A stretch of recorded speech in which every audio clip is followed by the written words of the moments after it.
Hi guys, happy Sunday with Satan.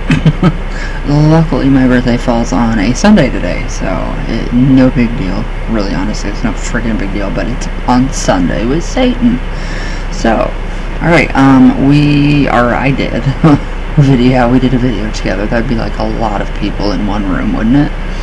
An 8,000 person group hug would be incredible, but yesterday or the day before, I don't know when, I did the video on contacting the fairy folk, the good folk, the fair folk, and now here's some background information in traditional witchcraft about the fairy folk, or the good folk, or the elven folk, or whatever you want to call that, and they do have associations and ties with the ancestors, so this is really interesting. Yeah, I'm almost out of room. I need more journals. I have so many. So, alright, now, as with the ancestors, the association of the fair folk, or the elven kind, with traditional practitioners is long and enduring. Literally it is. I mean, it goes all the way back. So, many a witch has learned their craft from an encounter with the hidden folk. So, however, he says here, let me make it clear here. And now, what I am not referring to when I speak of the fairy or elven kind. So I do not refer to the modern New Age diminutive spirit with a gossamer wings that flits from flower to flower. I do not refer to the divas, the so-called plant oversouls, and I most certainly do not refer to the spirits that are supposedly called up in crystal workshops to bless the energy of the stones. These are not fairies. That's going to hurt a lot of people's feelings.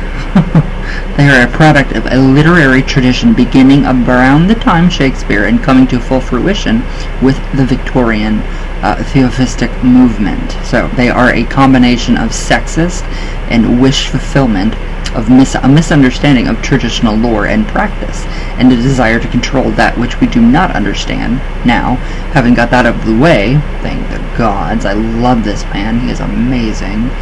He likes to point out that this is not New Age, it is far from it. So, I love that. So that we can actually, go to what the fairy folk actually are. So, although there are many tribes of fairy folk, you have the radical fairy folk, I mean, there are so many. They can basically be divided into light and dark kinds. So these were originally called the Leosilfar, light elves, and the Sarvasafar, dark elves. I don't know if I said that right. I don't speak that language, so I'm sorry if I did not. Now, respectively, by our Germanic ancestors, the term fee, or fae, or fairy, deriving from the old language of the Norman French invaders of later centuries. That's really interesting, isn't that? And coming from the Latin term meaning fates. So that's interesting. That's really interesting. So both kinds are also associated with the land, the inner life of the outer reality, and are seen as living either underground or inhabiting the hollow hills, the so-called burial mounds of our forebears. It can then therefore be seen that there is a very strong link between the lore of the ancestors and the lore of the fairy, particularly the dark variety. So that's what I like about this. And it is considered by many practitioners that the Fae are indeed the spirits of our departed kin, metamorphosed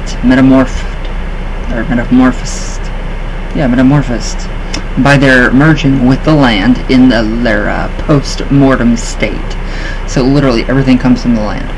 That would be the fairy folk. That would be the ancestors, and that's what I was talking about the other day in the video with contacting them. So they can be seen as very close to humans, actually, but one step removed from them in type and consciousness. So their awareness of life and energies is much sharper than ours, and they appear to exist on the energy within the body of the land itself. Now, although legend gives many examples of their feasting on what appears to be some food, as us examined in a different light, the food turns out to be no more than dust and leaves under a glamour. That's interesting. So, their bodies also, although similar to ours in appearance, are not as dense, being composed more of a kind of a shining type of energy than a gross material nature, particularly the light fairy, or variety of fairy. Now this can be seen from one of the names they are known as in the land of Faerie, namely leprechaun, which is really interesting. So this word comes from the Gaelic lug corpin, meaning a light body, and shows the difference in type between them and us. I mean, it's incredible. The fairy folk art is just incredible. I love it. So although generally thought of as the smaller creatures than ourselves, this is not borne out by tradition and lore.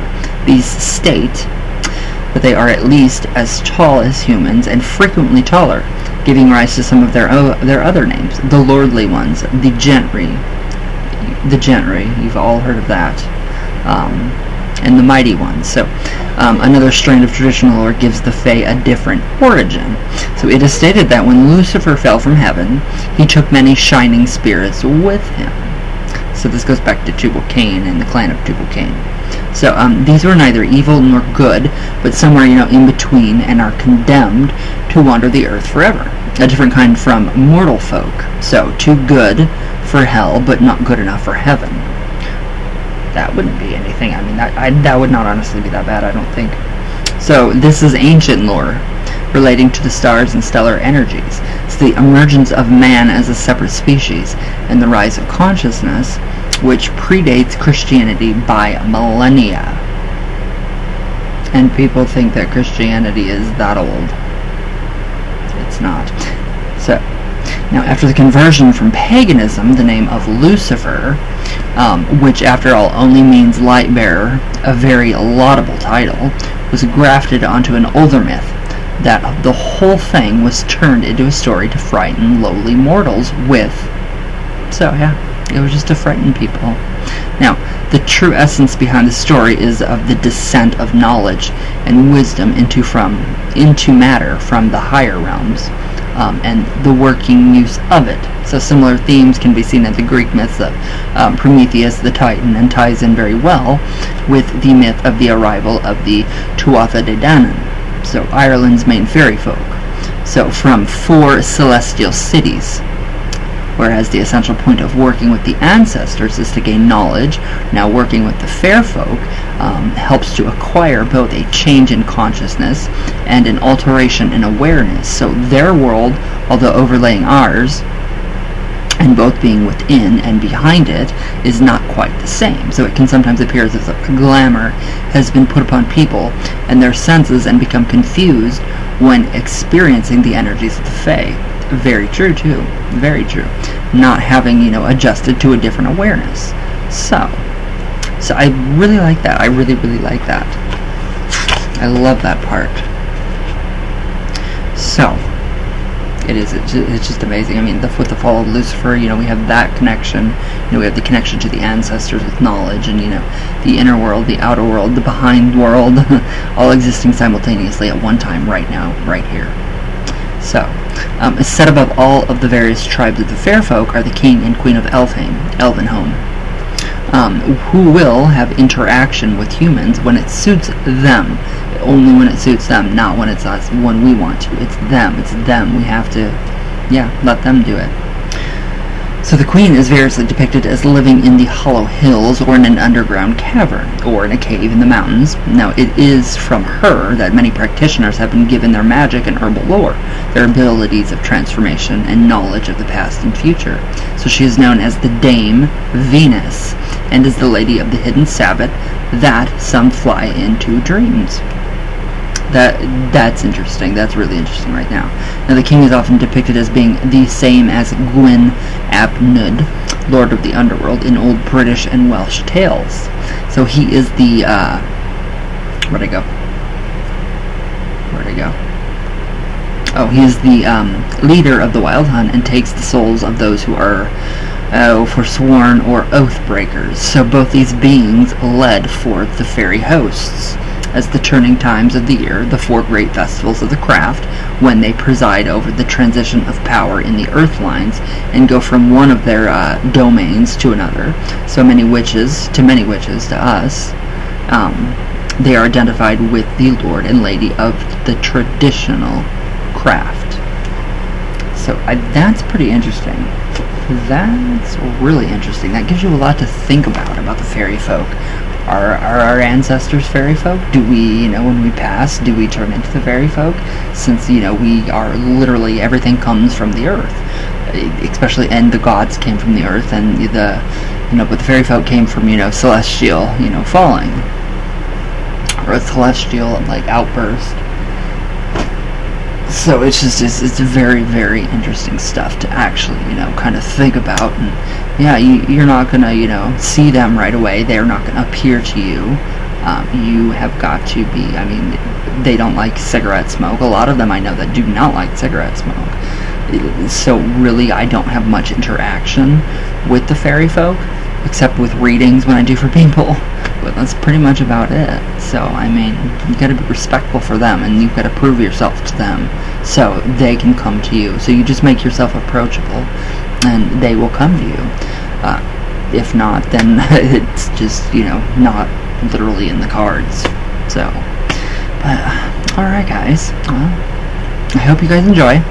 I hope you guys have a great Sunday. Stay safe and healthy. Please stay cool. It's really hot outside. There's something, I don't know what that was. Not a fairy folk.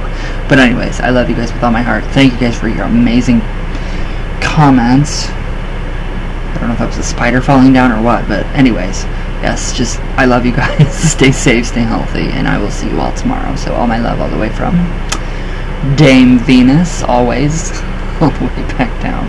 And I will see you guys tomorrow. So everybody have a wonderful day, or try to at least. And I love you guys.